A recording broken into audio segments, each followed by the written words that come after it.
Mutfak workshop is organizing fourth workshop for this year. Art, training, health, and labor topics would be addressed within the context of our series of workshops. And I would like to thank to Burcu Meltem Arık, Ayşe Beyazova, and Sinem Sefa Akay, who would be accompanying us throughout our program today. And within the context of our program, records would be kept and it would be broadcasted by Kırkayak Culture later on social media accounts, but we will not keep the record of QA session, so feel free about that. And if it is appropriate for you, please turn your cams on.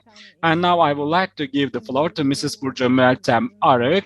She is the moderator, and Burcu is the name I prefer. Indeed, I am one of the members of Training Reform organization, and I have been keeping a close eye on Kırkaya for a long time, and training monitoring activities are also supported by the accumulated knowledge and expertise of Kırkbayak, and also I try to transfer knowledge out of Kırkayak's expertise to do training module, and in this respect, gender issues are taken into account specifically, but also groups in specific needs are addressed by us to understand whether their training rights are under guarantee or not. If not, of course, we try to adapt the policies or push the adaptation of the policies as much as possible.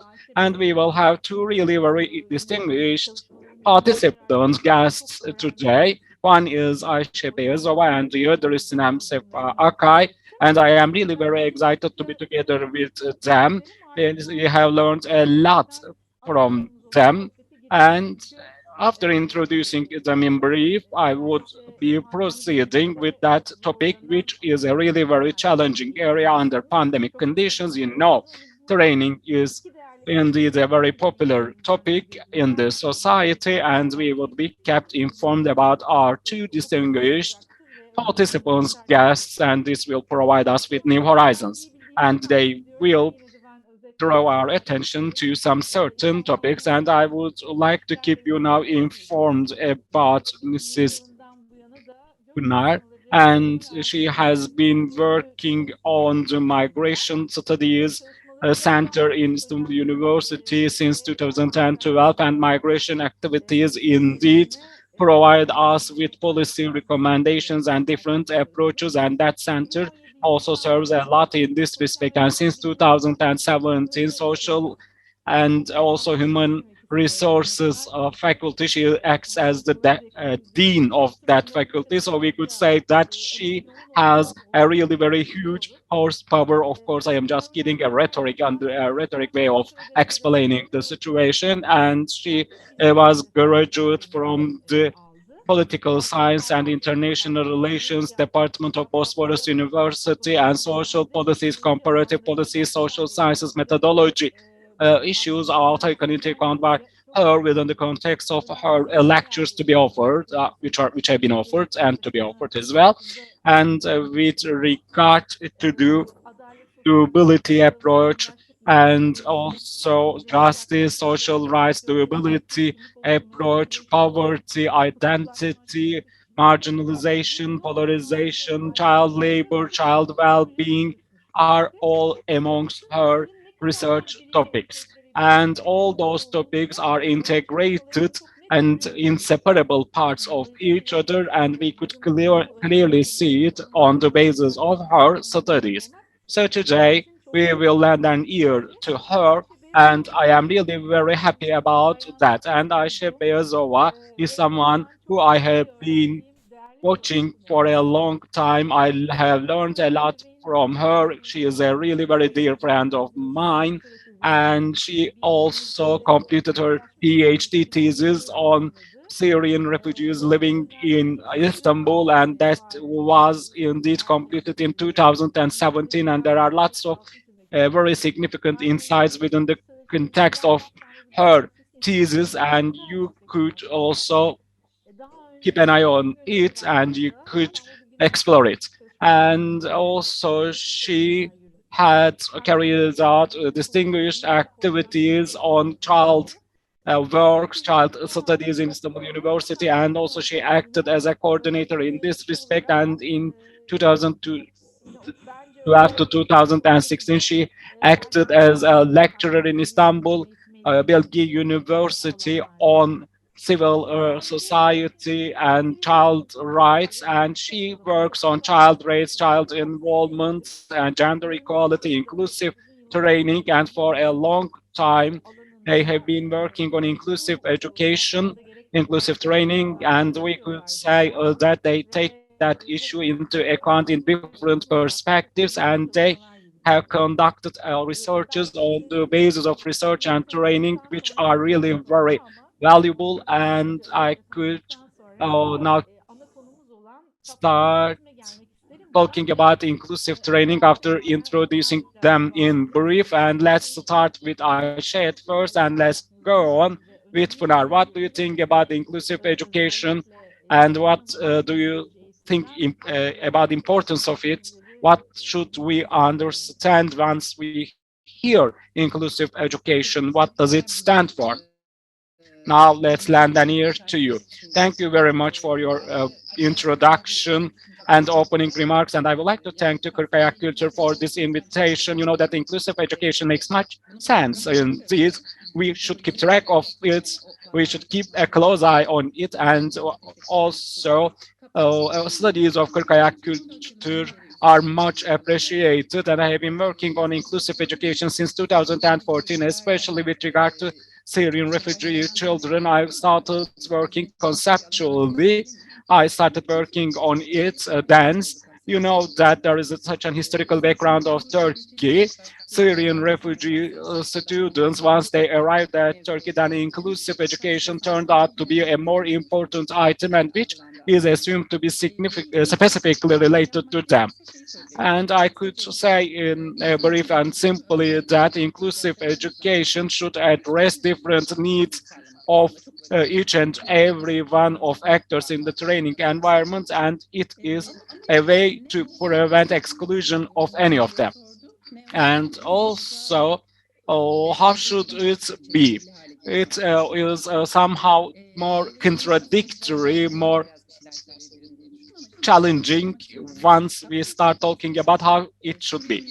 You know that inclusive training, inclusive education is not limited to Syrian refugee children, and those who are working in this field have been exerting great efforts for a long time in terms of relations to different groups. Well, the same is true for Kurdish children, disabled children, Roma children, for example. If you take that into account, it is not a brand new topic which is specifically and related to and limited to Syrian children. It is not indeed related to a specific group, or it is not related to inclusion or involvement of a certain group. You know that there are some certain training environments, namely classroom settings, for example. Each and every type of their needs should be taken into account, no matter what their characteristics are. So the learners, the students should all be included by taking their needs into account one by one. And also in our classroom settings, for example, teachers should also be included. They should say, feel themselves safe, and a sense of belonging should be triggered. You know that teacher could also be deemed to be a student, a learner. So the teacher should also be included. And once we start talking about it, then we start approaching the concept of inclusive education even much more. And we could say that within the context of activities and studies which have been conducted, we couldn't say that inclusive education could not be provided. We couldn't achieve our goal, or we achieved our goal. We couldn't say like that, because this is an ever-changing process which is directly connected to the needs, and needs themselves are changing day by day as well.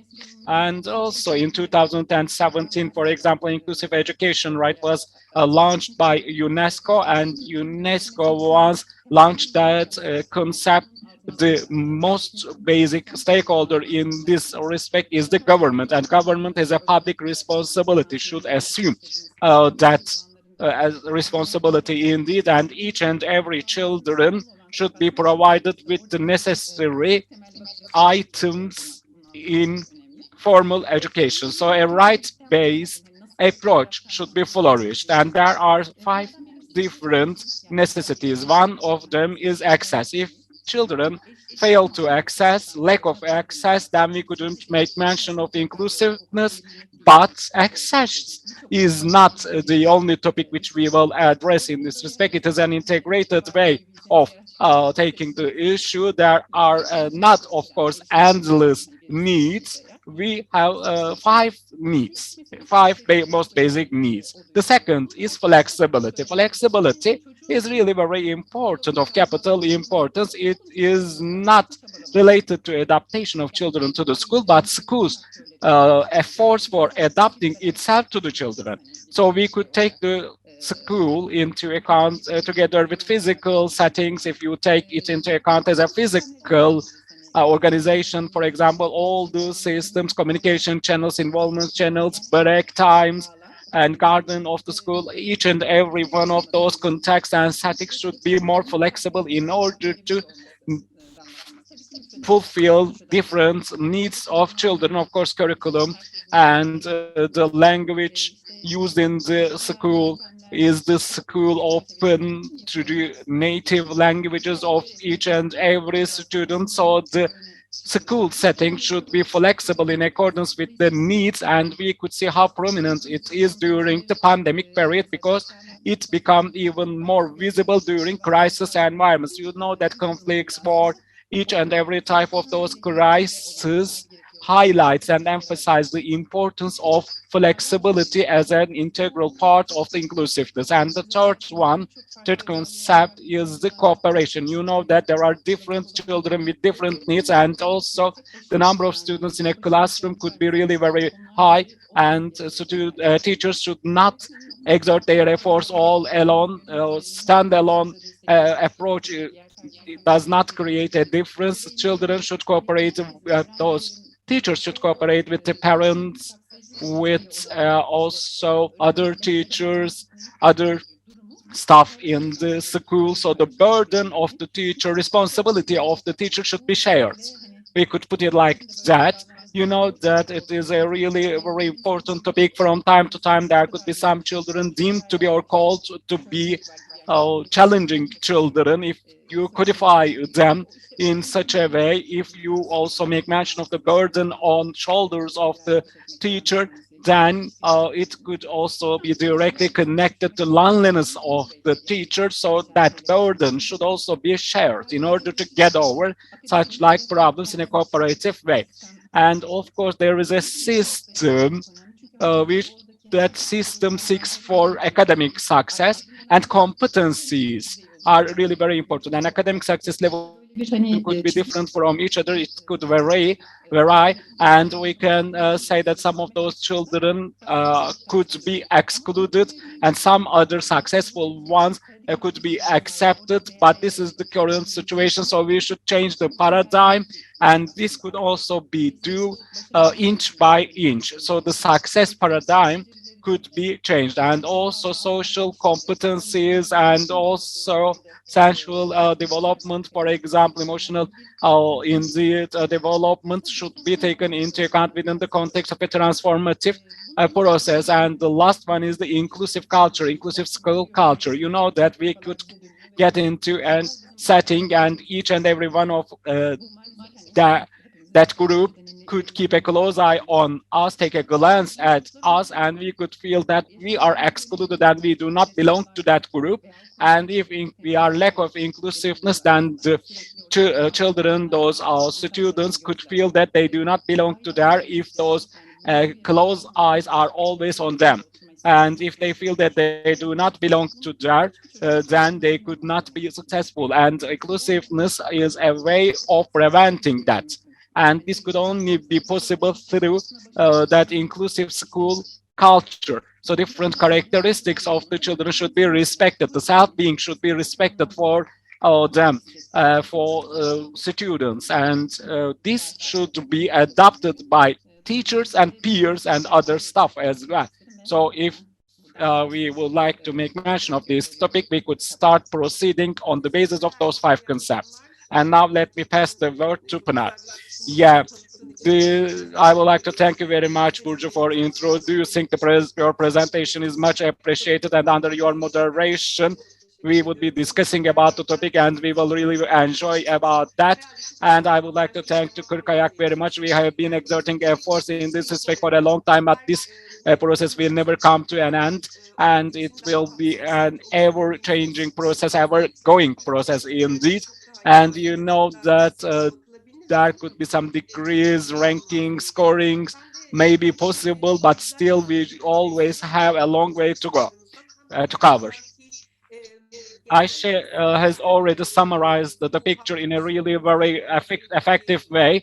But apart from that, we also talked about durability or applicability. For example, the inclusiveness in training processes are taken into account when we make mention of that. But also social inclusion makes much sense. It matters. Social inclusion is essentially supported by inclusiveness in training in education, and formulating education indeed determines in what kind of a society we live. And that five pillars, which are highlighted by Aisha, gives us clues about the characteristics of the society, ideal society, in our own perspective.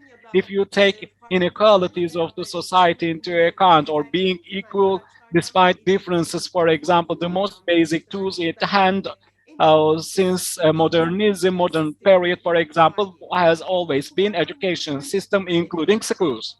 But we are not sure at what percent schools could achieve that goal. And this is true not only for Turkey, but for all the world. We could be talking about that issue all over the world. And you know that poverty could be transferred from generation to generation. And in order to break that change, and in order to create an alternative life and alternative world, then the training and education processes make much sense, and they play a really very significant role in this respect. And it is really very effectively formulated by Aisha.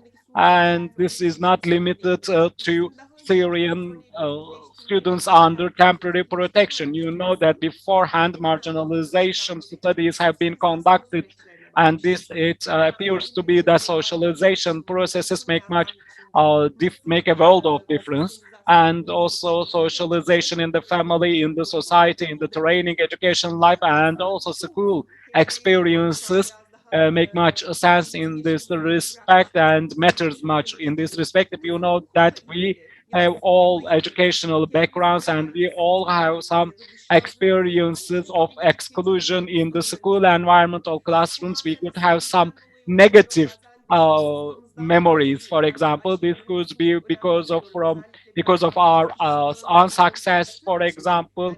And also we could have some problems with regard to child labor. Child labor could be an obstacle against academic success, and I lend an ear to lots of children who kept us informed about their academic unsuccess arising from child labor, indeed. So the perception of success in Turkey uh, should be changed, should be altered. You know that within the context of our own educational background, we personally have experienced such like uh, exclusions, for example. And the same is true for the exam systems. I have a dream, for example, I always had such dreams, and those dreams are really very common amongst all the students. We are in the exam, but we couldn't achieve to pass it under any circumstances. And we could say that especially the Syrians under temporary protection should be addressed. Talking about them is really of capital importance, and good practices therein should be discussed. Yes, this is for granted, but apart from that, how can we create more inclusive school climates? school ecosystems. And this should include all diversities and our expectations. So you know that in general, inclusive education are mostly launched within the context of discussions addressing people, students with disabilities. But right after that, uh, diversities, pluralism issues stepped in. And the same is true for sects, for example, religious sects, and also hybrid settings increase day by day. Numbers of migrants and refugees are increasing day by day. And on the other hand, diversities and pluralism in the context of a country itself domestically has been increasing too. And you know that the foundation schools or private schools could have a really very different infrastructural condition, and also their opportunities may be really very different to the others. And if, for example, we specifically make mention of some neighborhoods with different disadvantages and vulnerabilities, there could be some social segments which aim to become to come together, but now those different segments of the society could not come together, and only similar groups in the population could come together in the school under different under identical dynamics or similar dynamics, because you know that different dynamics do not come together, and that's why inclusiveness could be somehow more difficult. And apart from that, we always talk about different schools, not only schools in region A, not only primary schools, secondary schools. We could also discuss about it in university life with regard to university lives. For example, what level of inclusiveness are provided by us? Think about all those living environments. If you, for example, use a wheelchair, what about your needs? Are they satisfied? Infrastructures, are they provided?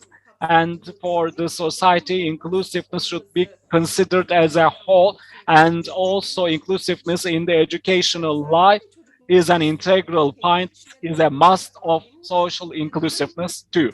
And also going beyond the conditions, pre-existent conditions of children, to break the chains of poverty from generation to generation.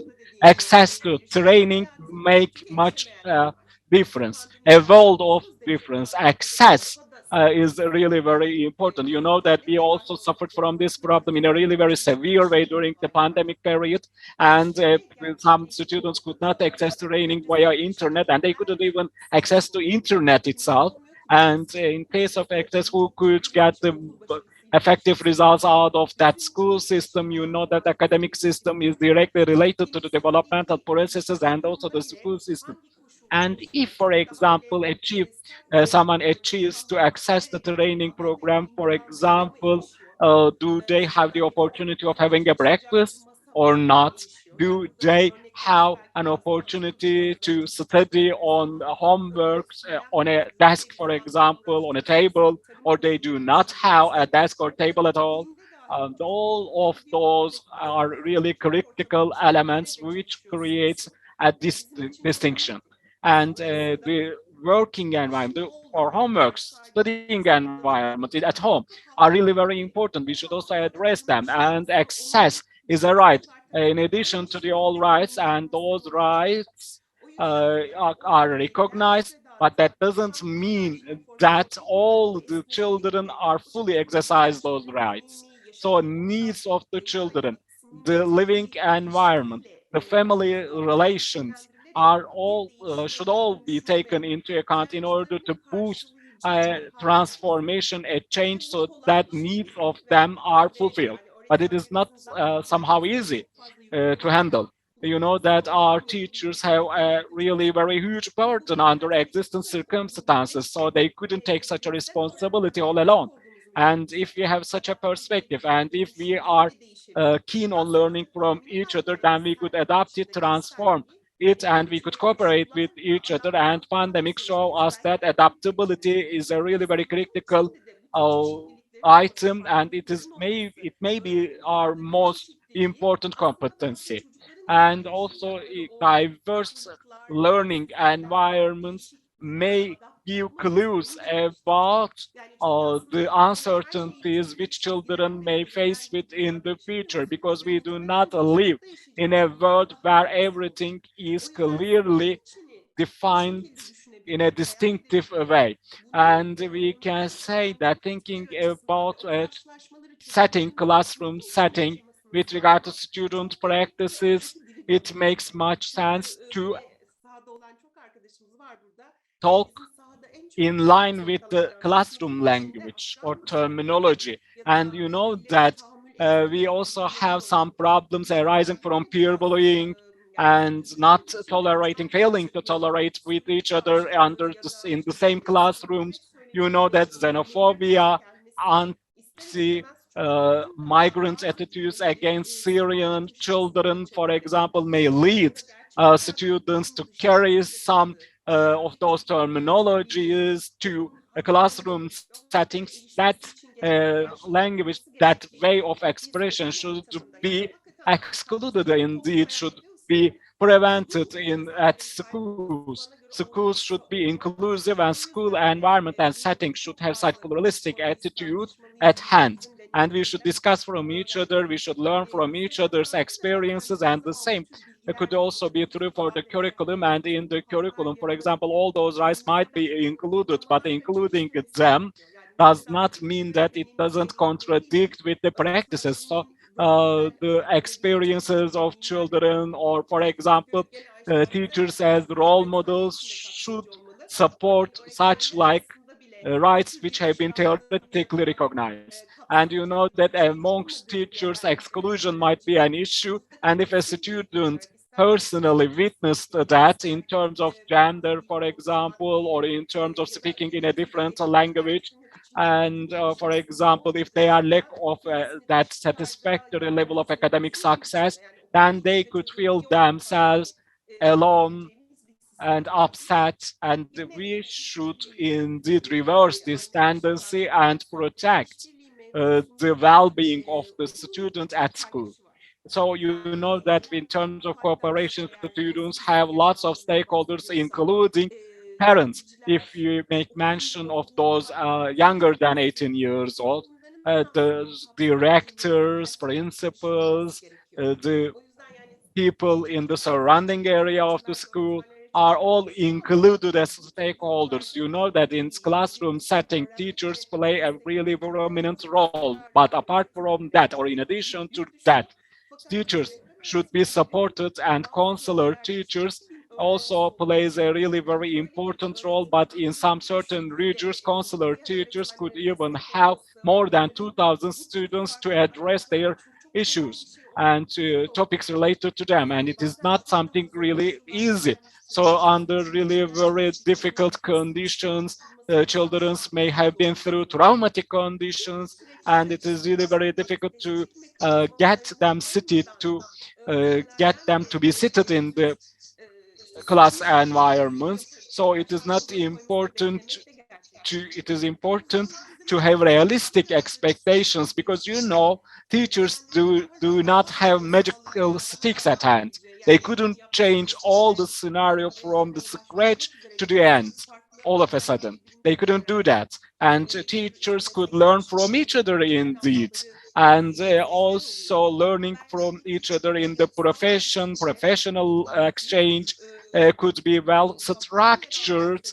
And if we provide that structured way of approach, then the rights should be turned into practical items, doable items, and that applicability could only be provided through some support mechanisms. And what kind of support should be created? And in this respect, parents make much sense. And we could be talking about your own experiences in primary and secondary school education. You know that positive attitudes of parents may turn the setting into a really very positive and fruitful one. And if, for example, they could have a really negative attitude, then the negativity is in the setting could be even multiplied. So we should keep parents informed about what the situation is, and we should keep them about the superior benefit of superior interest of the children, and also we should keep them informed about the benefits of their own children, and they should also want the same rights for other children too, in order to support their children too. And it is somehow directly connected to what kind of a society do you dream for your children. Uh, Reconciliation and diversities are respected in the learning processes, for example. Do they seek for a relation in between equals? We should address all them, and we should make our voice heard by the parents. And the success perception. I always keep giving such an example. Maybe you already heard about that, but you know that our system should not depend on resilient children. And also, we always hear some stories in the press. Shepherds was in the ranking of university exam throughout the nationwide exam process, university entrance exam process. But this is not something general. We couldn't say that this gives us clues about how to act in general terms. We should take those with vulnerabilities in order to address inclusive training and education process. The same is not only valid for successful ones, for those who are granted with scholarships, for example, we should not address them only, we should not highlight them only, we should provide all inclusiveness for the children.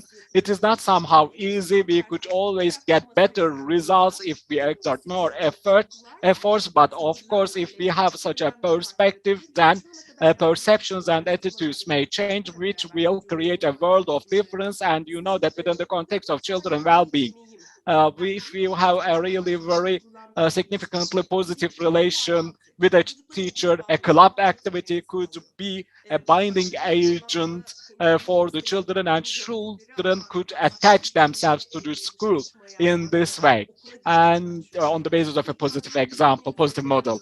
And in case we also conducted a research during pandemic period. One of those studies in did you know that home care services are provided by a girl student, and she has a really very huge burden at home. But no matter what that school environment is, that girl wants to go to school very much because there she could refresh herself, and this could be somehow recreational for herself. So this is somehow going beyond the daily practices imposed on her. So those students and youngsters should come together, and if they are lack of such opportunities, schools could also serve as some settings which trigger socialization. And if, for example, those children lives in more disadvantaged geographies, they could be provided with socialization opportunities in that regions and in those neighborhoods too. Yeah, I could lend an ear to you for hours, and I try to dream of and imagine training policies, educational policies, and what could be done in this respect. And before proceeding with our next field, I would like to keep you informed about a certain topic which I should underline. And Kırk Ayak Kültür also always says that the school is an environment where the self voice is heard. And this potential could be triggered for with most population, even though it is not for all the children, each and every one of those children. And Pinar also attended in polarization studies for the last period, and I will try to make a sense out of that. And facing with differences might be a really very important topic in school environment, segregation, and also we will have those populations similar or identical to each other at the same school. So I indeed had such a student period where different students are together with different backgrounds were together. But now segregation is somehow difficult for the time being, and facing with differences is not highly possible for the time being. And apart from that, we have some dichotomies, and one of them is a dichotomy of the school and society, and we could say that they are interacting with each other. The well-being of the children are really very important, and those settings could all be taken into account in an integrated way with the other components of the society. So if we think it on a standalone basis, then the fragilities, vulnerabilities, or the risk which may they face with could increase if we think of those schools in a standalone way.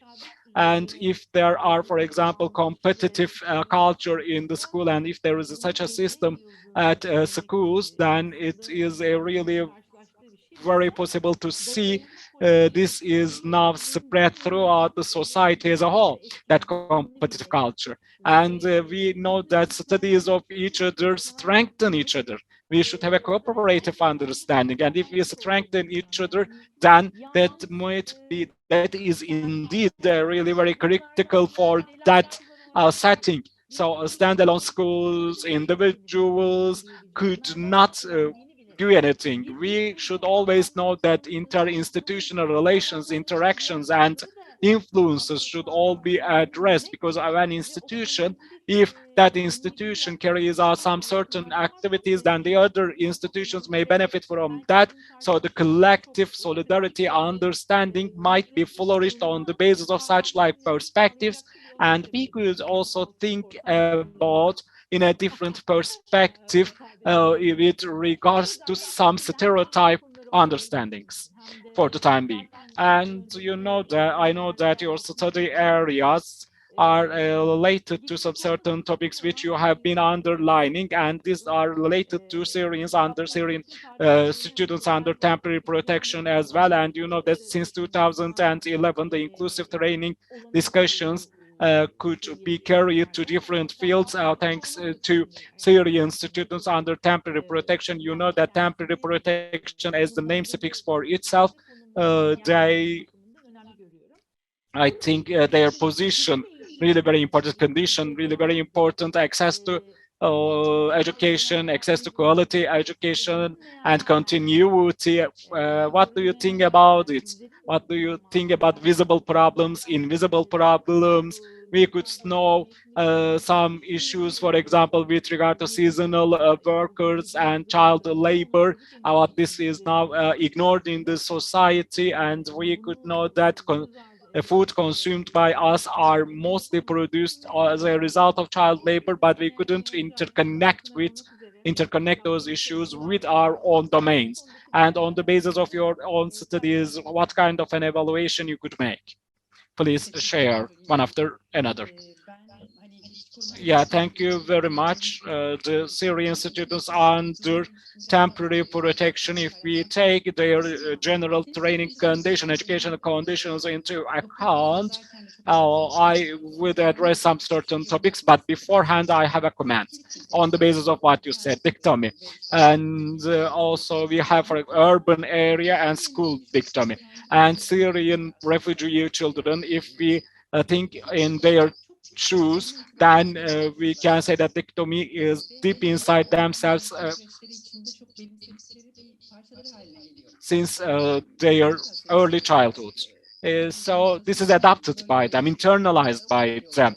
I mean, there could be some children, for example, in a certain region, they are registered in a school, but apart from that, they also have a neighborhood. They live in a neighborhood, and left let's leave family setting aside, but they are fully excluded in this at school. But in the neighborhood, they are accepted much more. They have a close, they have people around them. Could have some close relations with them. So they have a dichotomy. They are excluded in a certain setting. They could be more excluded at school, in neighborhood. they could be more excluded in the apartment complex building, for example. So there are always such dichotomies. Uh, the same is true for valid for children with which we have been working. And this is a really very significant problem, a main problem for them, especially while developing policies for refugee children. We should take all those into account, those dichotomies into account. And if you take the Syrian refugee children into account, or in general, if you take the refugee children's condition into account, we could have different chains from inside to external sites, external domains. We could have two byway perspective, and we can say that some problems might arise from the school. You know that some children could stand on their foot at school in a really very strong way, or on the other hand, some could have really very loose ties with the school, and those ties could be broken easily all of a sudden, and this could be resulting from the attitude of the school. And there could be peer bullying. This could also be peer bullying. This could also be a reason. We should make address of those questions. We should make mention of that problems. You know that if you talk about children, talking about figures is not something about which I feel good, but still we should talk about it in order to know the magnitude of the problem, and those kinds of pieces of data should be recorded in a proper and regular way so as to develop the needed policies. Those policies are needed by those in public sector and in NGOs. And we can make mention of those figures. We know that there are over 4 million refugees living in Turkey, and 3.7 million of them are Syrian refugees, and approximately 370,000 of them are from different countries under secondary conditions. For example, they have conditional refugee status, and most of they are from other countries, not from Syria. And if you take Syrian children into account, between 1.1 to 1.5 million Syrian children live in Turkey. 800,000 of them are enrolled at schools. So we can say that the enrollment ratio is corresponding to 60%, 63%, something like that. It was reported like that. It was issued like that. And I would like to thank for the report with regard to the access to education of ARG. And this is a really very important report, including important topics, really very significant topics with regard to the access to education issue. And access to education issue is a dimension of the story, but on the other hand, you know, continuity, inclusiveness, and avoiding of dropouts, we should all take them into account, because that's why non-attendance and dropouts issues have not been issued or publicated in a regular way, and those policies are not so much visible, even though we keep record of them, but it is a really very important side of the story. And we can say that there are different policies. I wrote my PhD at dance, for example, 34, 35% of schooling percentile could be observed, but in time, that figure reached up to 60% approximately. So approximately 430,000 students have not been schooled, provided with schooling. So there are different percentiles in between girls and boys, for example, and also preschool education is not somehow common in between Syrian children. It is approximately corresponding to 34%. In the high school level, there is an increase in the last period, but still it is limited to 43% only. And under pandemic conditions, we could see that there is a regression in terms of primary school uh, attendance or enrollment. It's the most basic reason for it, the most likely reason for it that the refugee children did not prefer to have their children enrolled during pandemic period. They could have such a tendency to have their children enrolled after termination of pandemic restrictions, after lifting pandemic restrictions on the education system. But this will also increase the number of classrooms in neighborhoods where refugee families live. And as a result of pandemic, the number of classrooms will increase. The number of students at classrooms will increase. You know that access of the children could vary from different from school to school, from primary school to secondary school, from secondary school to high school, for example. Since 2011, we have adopted our different decisions have been taken and temporary training centers have been closed and refugee children were referred to public schools and developmental processes of them have been boosted. As a result, it has been leveraged and within the context of European Union projects, there are lots of activities conducted within the context of big test language training courses, for example, early childhood training processes, and also those catch-up programs, for example. We can say that all those activities with regard to curriculum monitoring and evaluation of them make all of them make much sense with regard to traceability and inclusiveness. And in this context, for example, there are social aids, and those social aids include conditional educational aid as well. And there are also some support programs which are undertaken by Assam. And also there are some studies conducted with regard to peer bullying. Social cohesion is the way it is codified. And I made mention of, for example, different concepts, and Burcu also said a transitionality, temporal, being temporal, because the study speaks for itself. The name of the status speaks for itself, temporary protection.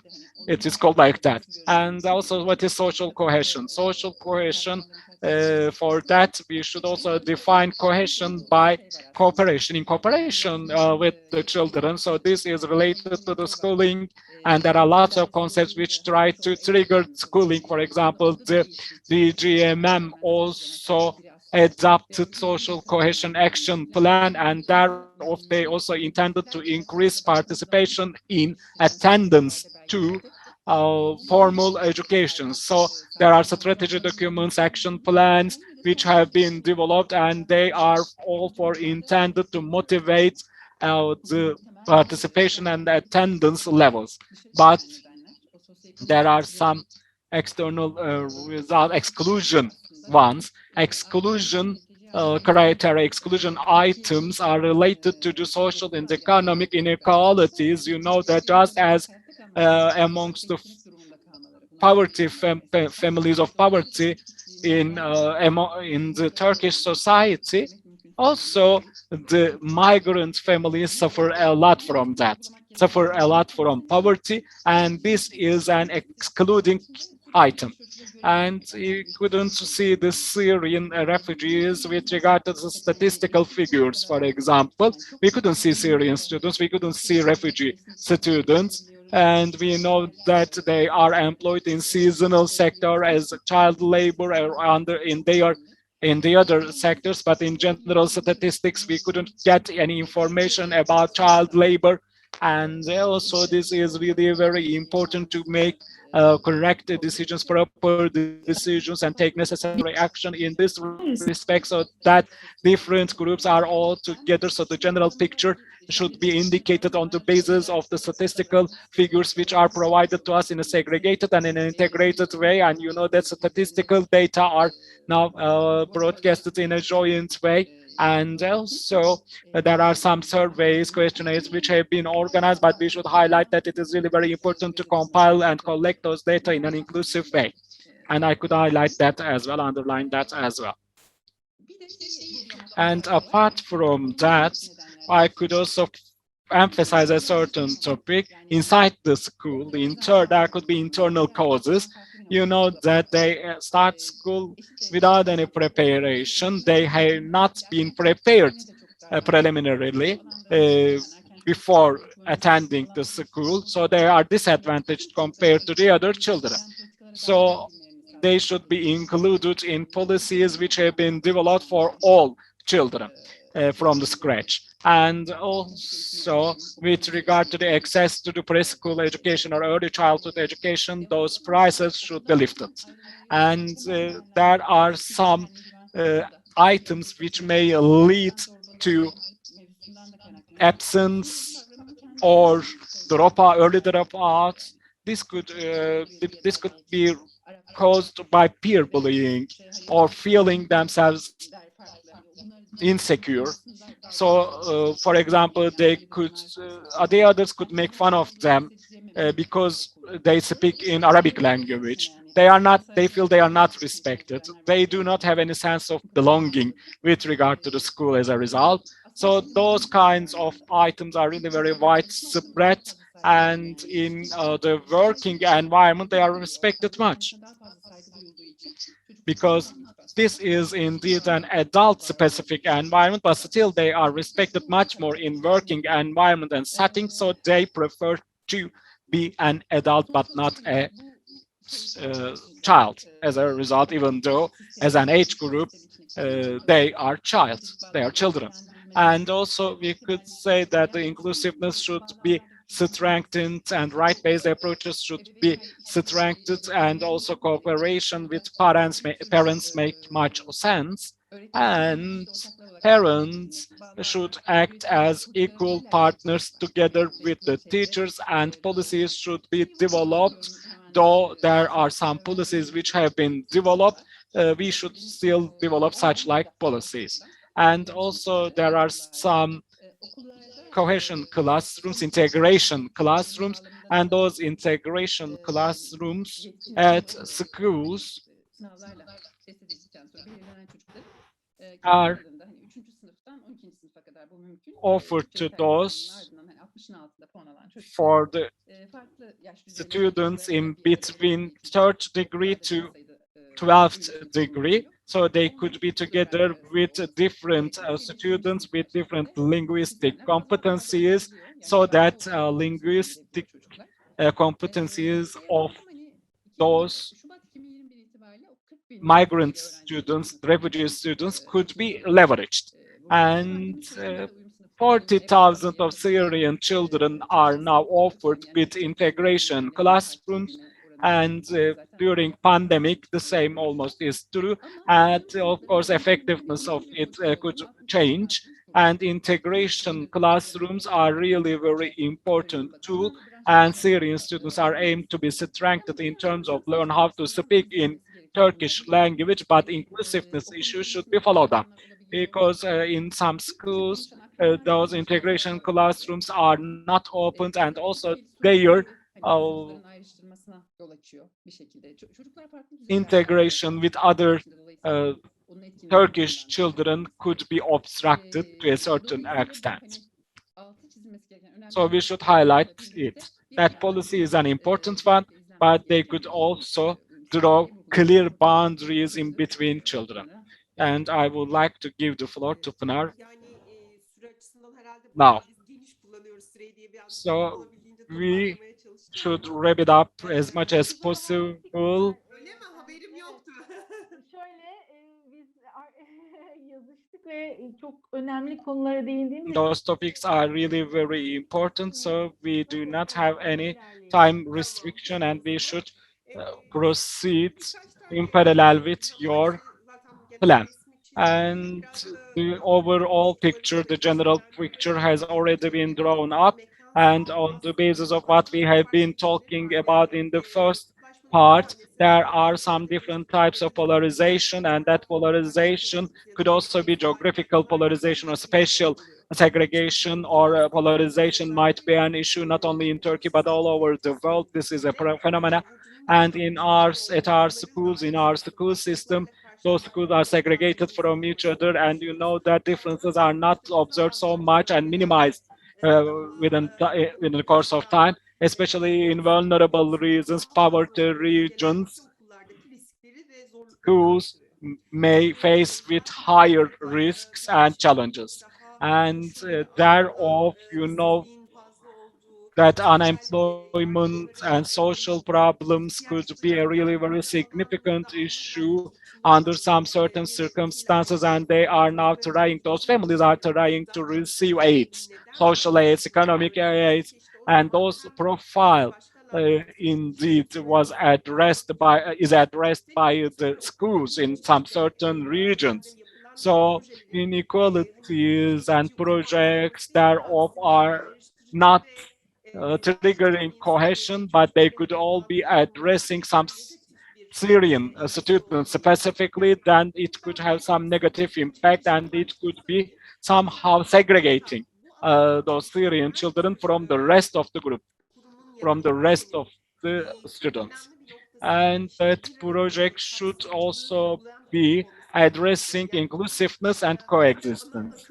And so this should be mainstreamed. I really think about that. This is my point. What, no matter what the topic of the project is, it could be health, it could either be health or curriculum, for example, the projects or, for example, documents which are aimed to be implemented should be taken into account on the basis of such a perspective. So the outcomes of that implementation should provide contribution to inclusiveness and what kind of problems may occur. We should ask such like questions, and including of inclusive of implementers, we should all ask if it is uh, connected to inclusiveness or not.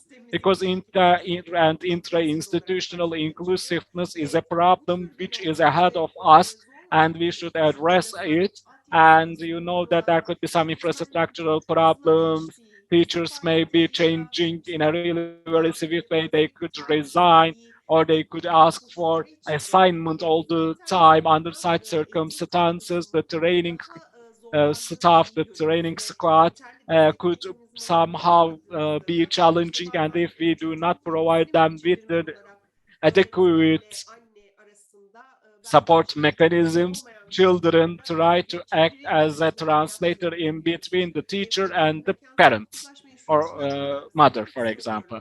So the spatial polarization makes much sense. I emphasize that very much because you know that there could be some overlapping and intersectional discrimination, and such like discrimination may lead to some influences over school climates.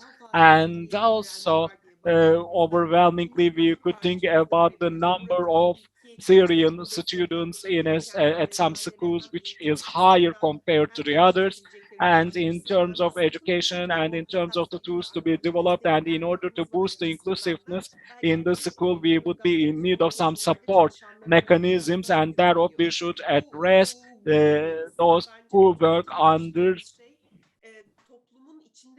huge burdens and most challenging conditions. And we should specifically shed light on them.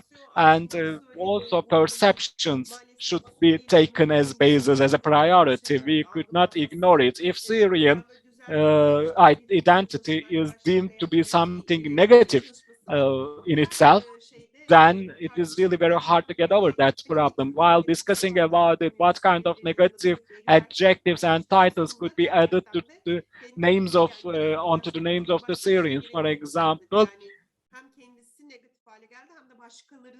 somebody said that we do not need any other titles, denominators, or adjectives, because now calling someone as a Syrian in itself is deemed to be negative. So, for example, this is not only true for some certain neighborhoods, but for the rest, we could have such a dialogue. Why do we have such a perception? Because you know that these perceptions may lead to discrimination, and we should discuss about it, and the communiques, circulars, and all those rights, documents, instruments which are put into practice, which are enacted, could only be tested if they have reflections in the practice or not. biz mevsimlik tarım You know alanında that child labor is not a problem which comes to an end in Turkey.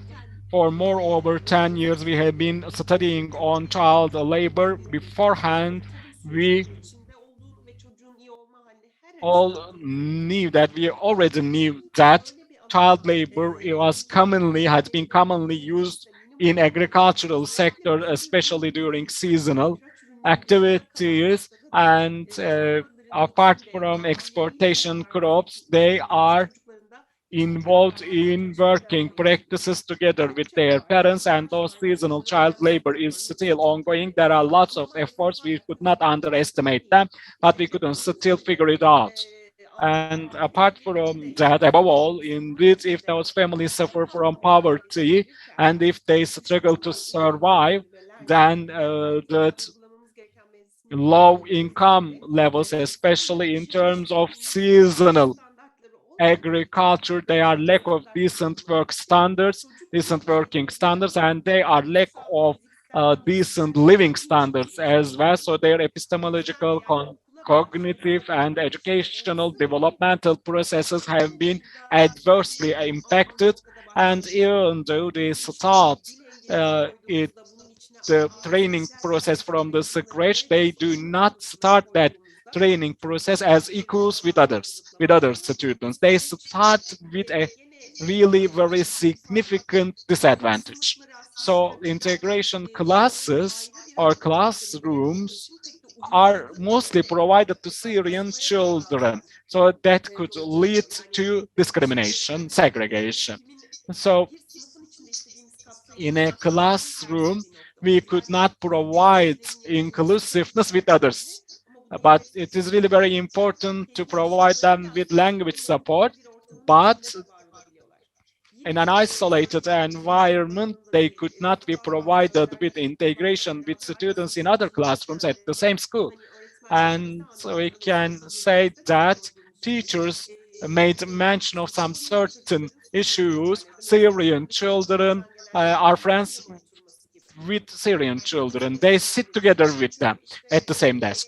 And the same is true for those working in seasonal altyapı sectors. For sebebini example, this tanımlama is dahil olmak üzere related to infrastructural issues. Maybe some of those Syrian children could not take a shower regularly, so they could be criticized uh, in a really very rude way, and we can say they could be insulted.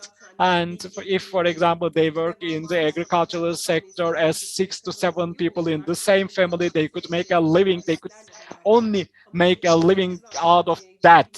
So they suffer from it. And under in urban environments, there are some families which are under a certain level of living.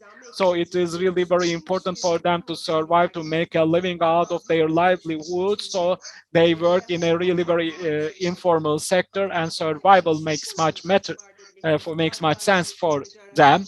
If, for example, some children could access to the schools in Bajular, for example, we conducted a research and we come across with such like problems, but the same is true for all students which suffer from the same poverty situation.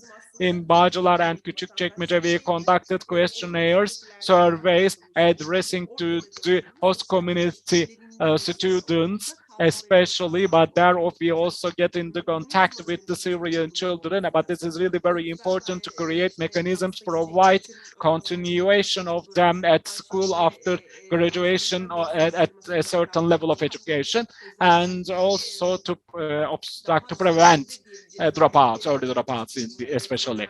And what could teachers do about the child labor? We try to create such like documents and manual, a roadmap indeed is aimed to be drawn up by us, so that we aim to show what that teacher should be aware of. Are there any children under risk in the classroom? How could it be understood?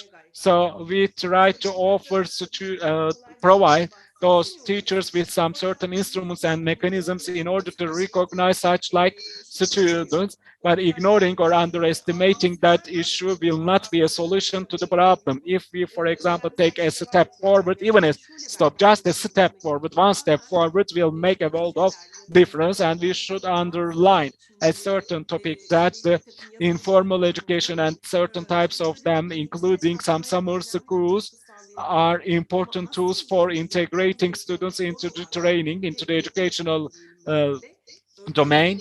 But the most challenging one is to provide inclusiveness via formal education system, and from the scratch differences should be tolerated and transformed and satisfy needs. So maybe, for example, some extra classes might be required, lectures might be required, including, for example, language classrooms or some special needs. So the way of conduct should be really very inclusive in perspective, and support mechanisms might be designated, and that could be indeed identified, so that students will not feel themselves isolated and excluded. And with regard to child labor, in order to wrap it up, I could say that child labor may have different age groups, and for different age groups, we have changing legal conditions and provisions. But child labor is not something clearly understood in Turkey, and public opinion does not have a high level of awareness in this respect. For example, if we think we talk with a business owner or an agricultural owner, agricultural landowner, from time to time, they think that they make a favor to the family or the children. But the child labor, on the other hand, is an obstacle against the children to reach required or necessary rights of his or her own age group. So child labor are mostly provided under informal working conditions, and those informal working conditions are not even appropriate for adults. There are pesticides used in agricultural fields, agrofields. It is really very difficult to access clean water under high temperatures. They are working under high temperatures. So you know that those families are under temporary protection, and they are more vulnerable, and when their children are employed under such circumstances, it is the only way for them to make a living out of it and to survive. So there are overlapping and they are intersecting vulnerabilities, and we know that seasonal workers are not limited to Syrian families, but there are Syrian families who are employed in informal sector in the seasonal agricultural works, and they are more fragile compared to the others. And fragility as a whole increases in this sector because of the very existence of Syrian families therein. And also, we could say one of the most important problems in our society is child labor, and we should keep emphasizing it all the time, repetitively. And if we do not, for example, if we do not highlights it, this structural problem could not be solved because it could not be deemed to be a problem, a standalone problem independent from social economic policies. And you know that there are some legal items behind as well, underlying legal items. We could talk with parents, we could talk with children in this respect, because people do not know it is something illegal. This is not indeed their common knowledge. They are not aware of that phenomena. And also we could say that dropout situation and child labor issues are really very misperceived items. Parents could think that we in the past were also employed in the village as in the agricultural sector. So such like misperceptions may be really very manipulative, and we should fight against them, fight against those perceptions.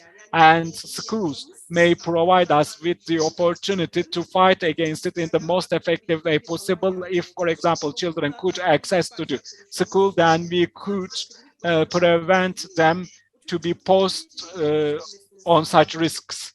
And also, such like children should be addressed on the basis of perspective which is not limited to academic success only.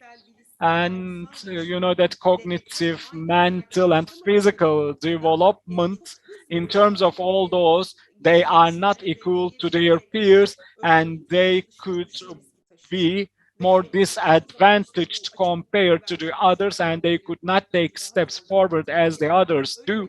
And under such circumstances, it is a really high risk to be excluded and to turn into be a dropout in the school system.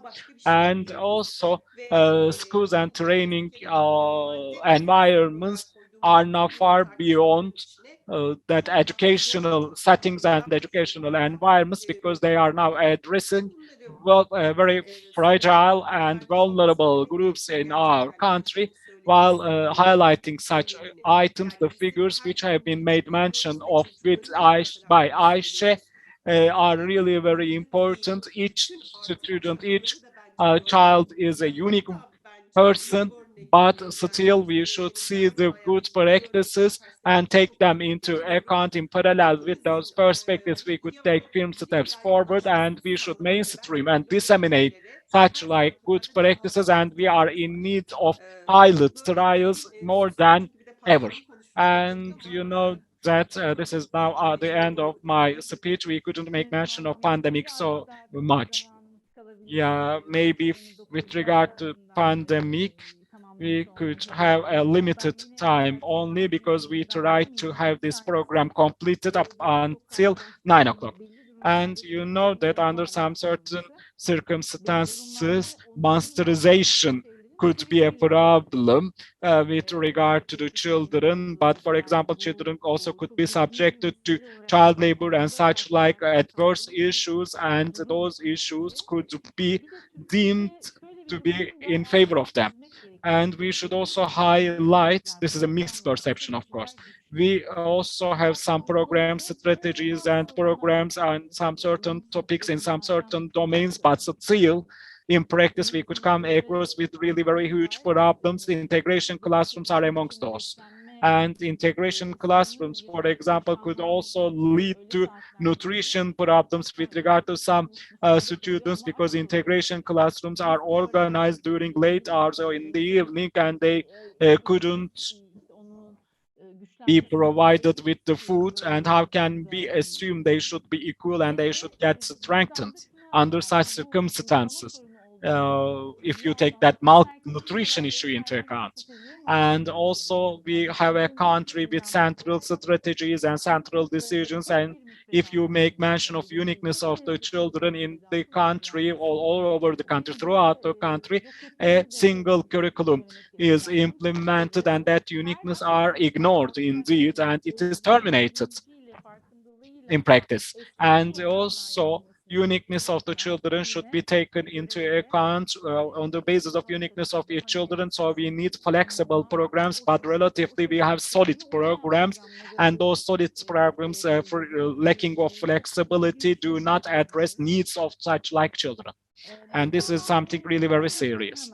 And also, I would like to ask a question. It is not a question of today, but maybe we could be talking about the answer of this question later on within the context of a further gathering. Perception. How can we strengthen perception of child labor? And how can we take action in this respect? Because you know that awareness does not automatically lead to practice. How can we solve it? Awareness may increase, perception may be leveraged, but still after that, we should take practical measures, and we should take liabilities, we should undertake liabilities so as to take action against child labor and do the best thing possible. And also with regard to the access to education and care policies and gender, they have closely interconnected ties. and access to education. While talking about it, poverty and care policies could all be taken into account in an integrated way, and we could think them in an holistic way as a whole. Let me add just a sentence because I skipped a certain point, especially the domestic labor is also child labor. We should highlight that. We should say that. And you know that the invisible labor, which is mostly undertaken by the women at home, we can indeed clearly see that the child labor is directly related to the care services as well. Those care services may be addressing care services to elderly people, siblings, or for example, some members of the family with disabilities. This is a responsibility area which is inconsistent with the self-development of the children, because you know that all our conceptual framework is depends on physical development and also emotional development and cognitive development, and all of them are adversely affected by the domestic labor, and that domestic labor does not address playing with the sibling but caring, taking care of the sibling. You know that the elder sibling could take the responsibility of the child of the sibling, younger sibling, who can fall into the water channel, and for example he tries to or she tries to refrain from taking care of the younger uh, child, younger sibling. Yeah, those water channels are something frustrating, and you also underline that responsibility. Yeah, we intended to have this program completed at 9 o'clock. You know that pandemic may lead to new problems, and already existent problems may be more visible, and invisible ones turns out to be visible. So could you please evaluate the pandemic under this discussion? Then that would be much appreciated. Yeah, I would like to say something in brief. We have already mentioned about that, so we should allocate shorter time to pandemic. For pandemic, flexibility makes much sense. You know that with regard to that health domain, pandemic provided us with new tricks and with new indeed items which should be taken into account. And some inequalities and challenges at school are now indeed triggered, and such like challenges are indeed scaled up. And we can say that Syrians under pre-protection assume that it's a refugee student, then the pandemic condition is somehow similar to their experiences after conflict or war situation. They also feel isolated. They couldn't play games. They couldn't engage in socialization. So they re-experience the traumatic period, and we should also examine it. We should also look into it. And this was really very difficult for all the children, but it has a different meaning to Syrian children who have been through some traumatic processes which are arising from conflict or war settings. And you know that if you take the interaction with the host community, then some problems may occur with regard to inclusiveness, because there are some steps taken forward. There were some steps taken forward, and those positive steps had been nullified as a result of the pandemic period. So we should retake those steps forward.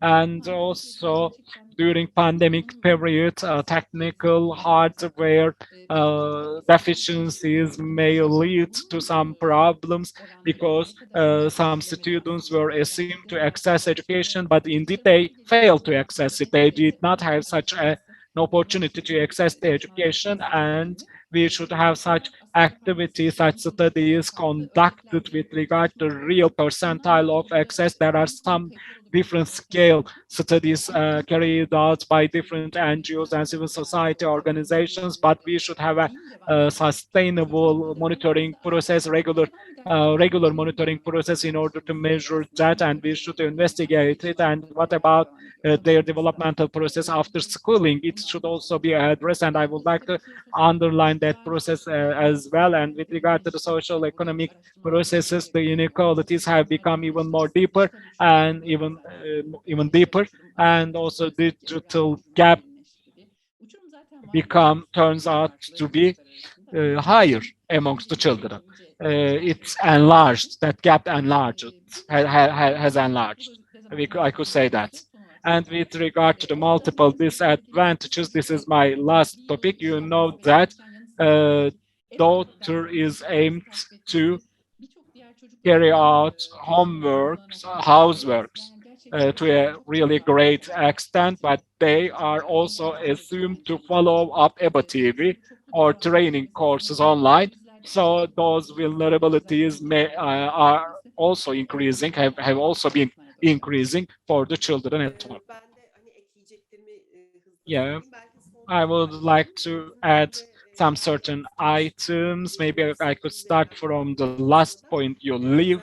özellikle And Suriyeli with regard to sınıfındaki the ailelerin Syrian families under en önemli temporary nedenlerden bir tanesi protection, they have multiple children, and having multiple children may lead to absence to the school, non-attendance to the school. And if, for example, they have a good faith, good intention, since they have 4 or 5 children, it is really very difficult to provide them with EBA TV, because it is very difficult to keep an eye on the television concurrently by lots of children, or access to internet might be a problem for multiple children. And I could give some examples from our foundation university. Our foundation university have students with better living conditions, but still they could suffer from connectivity issues, and they could also have some siblings who are trying to get connected to the training programs, and concurrent trials, concurrent attempts may lead to unsuccess in connectivity, and some of them are still obliged to work for making a living, addressing their families. And access problems, connectivity problems may be multiplier factors, especially for vulnerable groups. So their vulnerabilities are indeed escalated, and were indeed escalated. And also we can say that they have some certain behavior, some habits, and sitting on a desk, studying in a physical setting, for example, are all problems under pandemic settings. But if, for example, those families have multiple children, 4, 5, 6 children, and if they make a living out of informal works on a temporary basis, it is really very coercive and compulsive to provide their children with such like opportunities during pandemic period, and we are well aware of that. And apart from that, you know that in the disadvantaged conditions, people could not access the training programs. If you take the seasonal agricultural field or sector into account, the literacy and the relation assumed to be with the age group are not indeed consistent with each other. So, for example, a children assumed to be a third grade or fourth grade is lack of literacy skills. So we should remedy it. We should take remedial action against it, and we should figure out how to do that, because there is a gap in between the age group and the literacy level, and under such circumstances, it is really difficult to sustain their training programs, and especially girls are under higher risks in such occasions. And you know that pandemic lead to restrictions on access to education. You know that if seasonal labor is a matter of issue, access to education could be really very difficult. But in a circular term, pandemic situation had led to problematic issues. So prioritization of school could not be done within the context of their necessities, their needs. Polarization is an issue. For example, we have been talking about for a long time, and social distance is a concept which we have used. This is used as a scale, and this is related to keeping away from social relation in the society. But in pandemic, social distancing, hygiene, increasing the distance, there are such notions and concepts, or we could say that Syrians are assumed to be patients and transmission of diseases from children to children. Such like concepts indeed reproduce concerns and anxieties and fears amongst the different members of the society. And if, for example, we created our own shields and confidentiality areas and have such a motto that the life could be congested into the home.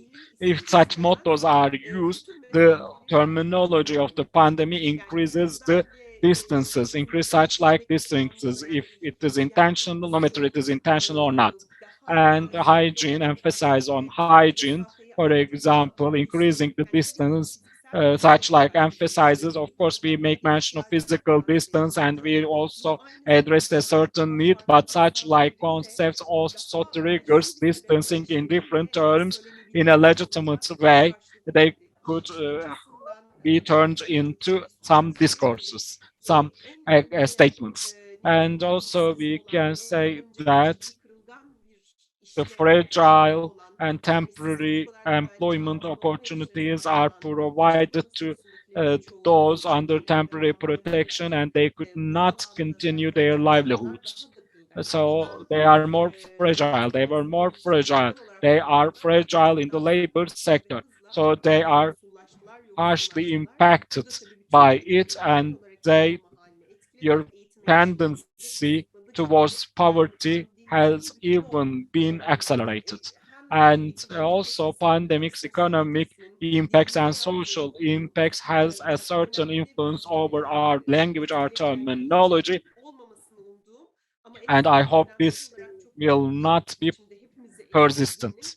But still, periodically, at least periodically, we have been influenced by it to a certain extent, but we should recognize it while trying to learn the normal once again. We should not increase walls of the houses, walls of the building complexes, sites. But now, especially an introspective survival strategies could lead to isolation at our own homes. Indeed, paradigms and boundaries should be questioned, but pandemic uh, led to a really very different approach. Indeed, that approach is right the opposite way of our understanding and perspective. And I would like to stop here before everyone gets disconnected. Yeah, we should continue this program later on. You both highlighted a certain point, which we also observed that that pandemic directs the problem to the person instead of the system. So, for example, in the curriculum, such like competencies are not provided to the individual or individually to the student. They do not have any right to ask a question. It is a generalization. Of course, I admit it, I accept it, but teacher was also left all alone.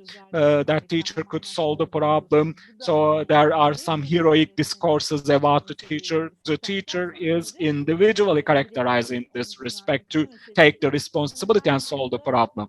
So that individual burden could be characterized as a really serious problem. Avoiding from uh, keeping you informed about apocalyptic uh, discourses, we could still say that in the upcoming period, we could face with such similar or likewise pandemics in the future. Scientists also highlight that, emphasize that. So we should figure out how to act in a more proper way. we should go beyond a declaration of intention. We should talk about what could be done in the future in practice. Even if, for example, all the countries could change their systems, still we will have some crises, and the impacts of them could even be more severe amongst the children. So projections should be understood here in a really very effective way. Collective working, cooperative working, and doing nothing, for example, each could lead to some certain adversities or positive assets. So under such circumstances, in an holistic way, we should discuss about the well-being of the children in the upcoming future. And I would like to thank you very much. And if, for example, the remaining participants would like to ask questions, then we could ask questions to our panelists. Do you have any questions to Pınar, Ayşe, or both? You can turn your mic on and ask the question directly. In the first session, you discussed about a certain topic. I would like to ask a question about that, and this could be answered under pandemic conditions as well too. Mrs. Pınar also said that we should be talking about university students, but not only secondary or primary school students. You know that I am a graduate of sociology departments, and generations after 2000s indeed picked different faculties. None of them selected sociology departments now. Those are not amongst their choices now. So there could be some differentiation of the perspectives of generation after 2000s. And what is the reason for that? I would like to ask that question to both of you. Is it related to economic gains only, or what is the reason, underlying reason for that? Yeah, we also have some university introduction activities. You know that universities launch their departments, their publicity activities. So after graduation, what will I do? Or parents could say that what our child will do. So this is a way of changing their choices, but each and every type of professions could vary within the context of time. Pandemic also give us some clues about that, so it is really very critical to ask that question: what do we expect from university education? How should it be? We have Google as a tool at hand, for example. So that instructional information should not be transferred to the students anymore. Access to information, access to the full information might not be an opportunity which human being could get. Artificial intelligence will always have much more intelligence and much more information and knowledge, but we should teach them the research ways, methodologies. This is directly related to the transformative structure of the new era. And also, what is the general objective of the education? We should address it. And Mrs. Gözde Durmuş also emphasized that. Uh, what is the meaning of the education for children? Not for university students, for secondary school students, for primary school students. Yes, children go to school, but what do they do that? For learning, maybe because they are obliged to do that. What is the reason for that? What is their relation to the life and the school, or what is the interrelation, interconnection of school and life? And the same could be considered for the relationship with the university. We have such, that stereotype thinkings, memorize information, and we could act on the basis of those, and our decisions could be taken, or the students' decisions could be taken in parallel with the choices of the family, but not individually of the students, so they could be unhappy while they are during their studenthood in the university, and they could be unhappy after their university life during their professional career. And what do we put here in terms of higher education? We should discuss about it. Yes, that observation is correct. And social sciences, if you take a glance at that, when you directly graduate, when you graduate from that, you are not furnished with the direct opportunities of employment, which may lead to economic gains. So the other way around, the direct that faculties which may lead to direct employment opportunities are much more preferred, but there could also be a relation with happiness, with satisfaction. That satisfaction or happiness issues could be underestimated or ignored. And in order to fill that gap, from time to time, students may prefer to continue minors, but this could not be a solution as a whole, of course, in full as whole. And you know that students mostly aim to get the highest degree, highest point possible. We try to break that balance, that understanding, or change that understanding. We try to push them to ask questions, and deconstructivism could be used as a tool in order to turn those students into ones who are asking questions rather than getting points. And you know that university education is not a domain I have been studying on. You know that I thought about that. If, for example, a student comes to university age, they also still did not select anything. If there is a higher social economic condition, families changed it. But in university process, they do not make their decision democratically. They take future concerns into account as the most basic pillar or underlying factor. Status, economic gains were all taken into account in order to make the choice. If you take, for example, basic sciences, then this is ignored. Indeed, they did not take it was not taken into account. And younger friends were graduates from some certain faculties where they could not realize themselves. This is something widespread. I could also see it. That choice, which is not essentially a choice, leads to unsatisfaction, dissatisfaction, and that dissatisfaction leads to lacking of self-realization. So maybe we could think about different points in this process. So the training program is not an inclusive one for the higher education. I thought about that in such a way. Thanks. And I was a graduate of chemistry faculty. I was enthusiastic at first, but I changed my career as a whole.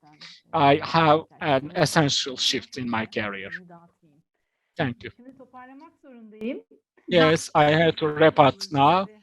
Aslında sorun değil, tamamıyla kendi adıma This is not a cevaplayayım. question. Sabaha I kadar would like to sorular admit sorduğunuz them. keyif I will aldım. lend an ear Her to şey you, ilham even verici, if you ilham keep aldım. explaining those Asla topics up until the kesinlikle morning. I am inspired by you all the time, and the same is belki true for üniversitenin today. And hedef kapsamında tam da within kapsamında the erken çocuk context of eğitimiyle the ilgili project, çalışmalarımız inclusive oluyor. early O yüzden childhood bugünkü education, a pilot study has been ongoing now, farklı konularda and yapacağımız I personally attend it, çalışmalarımızı and I am highly inspired önümüze çıkacak by what you soruları have been ve talking about today, and I am a general impression about which kind of problems I will face with. edildiği için tekrar daha da çok mutlu oldum. Thank Çünkü you biz very de much. Also, dinlemek isterim. this program was recorded, and I will listen to it once again. Thank you very much. I would like to thank you all. So I would like to pass the word to you, and I would like to say good evening to you all. And good night, Ayşe. Would you like to say anything for Tüm closing? katılımcıların sabrına diyeyim. I would like to thank you for your patience. Yeah, we go beyond the time limit very much, but this program is significant in terms of our standpoint as well, thinking together with you while working on the project, on the site, is really very appreciated. Maybe in the future we could talk about your own experiences so as to exchange your expertise, share your expertise. This is an ever-going process. This will never come to an end, but it is important to make a contribution, even though it is a slight contribution. Burcu, I would like to thank you for your great facilitation as well, moderation as well. And together with Ayşe, we cooperated in the past as well, and we could do it even better in the future. Good evening, goodbye. Thank you very much for your participation. Bye.